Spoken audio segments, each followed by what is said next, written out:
आज मैं आपके लिए लेके आई हूँ एक्टिव पैसिव वॉइस की एक बहुत ही ज़बरदस्त वीडियो, जिसके देखने के बाद आप किसी भी एग्ज़ाम में मार नहीं खा सकते, चाहे वो स्कूल एग्ज़ाम हो या फिर कोई भी कम्पिटिटिव एग्ज़ाम्स। आइए मेरे साथ वीडियो के एंड तक मेरा साथ दीजिए और वीडियो को लाइक करते जाइए, साथ साथ चैनल को सब्सक्राइब करते जाएं।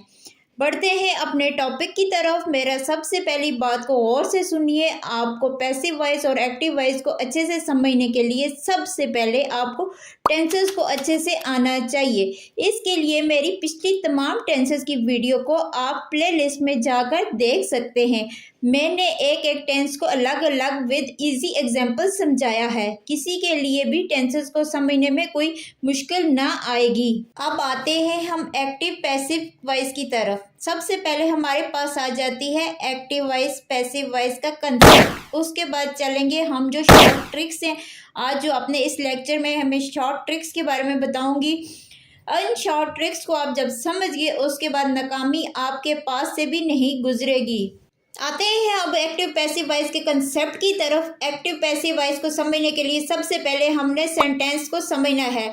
मैं अपनी वीडियो में सेंटेंस को समझा भी चुकी हूँ। अपनी इस वीडियो का लिंक मैं डिस्क्रिप्शन में भी दे दूंगी, वहां जाकर आप देख सकते हैं। मगर यहाँ पर भी मैं शॉर्ट से सेंटेंस के बारे में समझाऊंगी। सेंटेंस तीन चीज़ों से मिलकर बनता है, यानी सब्जेक्ट, वर्ब और ऑब्जेक्ट। सब्जेक्ट क्या होता है? हमारे पास काम करने वाला। वर्ब हमारे पास आ जाता है काम, और ऑब्जेक्ट जिस पर काम किया जाए।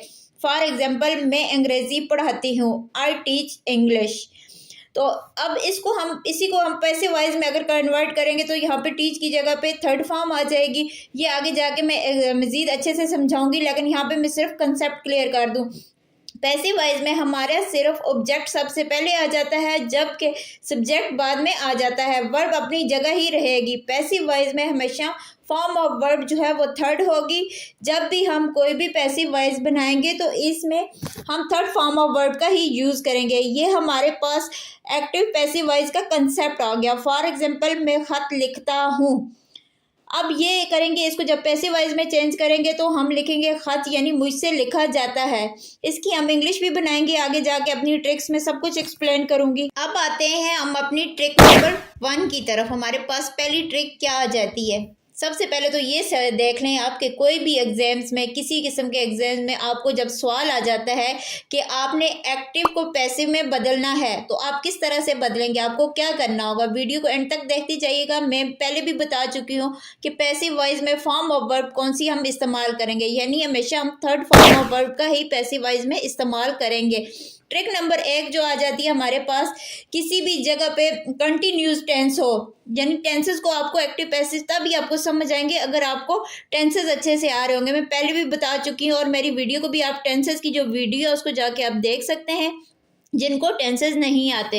अगर जब भी कंटिन्यूस टेंस आता है एक्टिव में, तो इसमें हम जो मेन वर्ब हमारे पास होती है उसके साथ हम आईएनजी का इस्तेमाल करते हैं, यानी मेन वर्ब के साथ आईएनजी का इस्तेमाल हम करते हैं। यही कंटिन्यूस टेंस की पहचान है। यानी कंटिन्यूस टेंस में ये बताया जाता है कोई भी काम चल रहा होता है। जब आपके एग्जाम में इस तरह के सेंटेंस आए, यानी ऐसे एक्टिव वॉइस आए, तो इनको पैसिव वॉइस में हम कैसे करेंगे।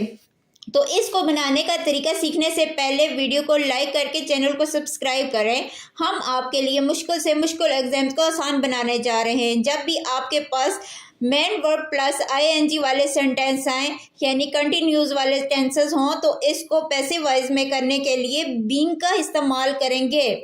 ये है प्रेजेंट कंटिन्यूस, जिसके साथ हम इस एम आर लगा के टेंस होगा लगा हुआ होगा, और टेंस होगा प्रेजेंट कंटिन्यूस टेंस। अगर पास्ट का होगा तो पास्ट कंटिन्यूस टेंस होगा, जिसके साथ वाज और वर होगा, तो भी बीइंग का ही इस्तेमाल करेंगे पैसिव वॉइस में।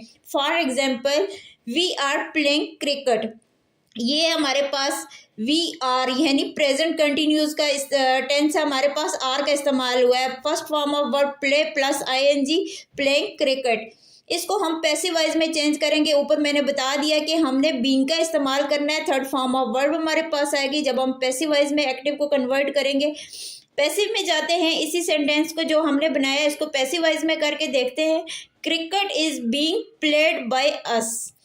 बीइंग का इस्तेमाल किया और थर्ड फॉर्म ऑफ वर्ब की है। अब जो सब्जेक्ट है वो ऑब्जेक्ट की जगह पे चला गया, जो ऑब्जेक्ट है वो शुरू में आ गया। इसी तरह से जब पास्ट कंटिन्यूस यानी वाज और वर इज एम आर की जगह पे हेल्पिंग वर्ब वाज और वर आएगा तो उस पे भी हमने सेम इसी तरह से सेंटेंस को बनाना है। बीइंग का इस्तेमाल करना और थर्ड फॉर्म ऑफ वर्ब का हम इस्तेमाल करेंगे।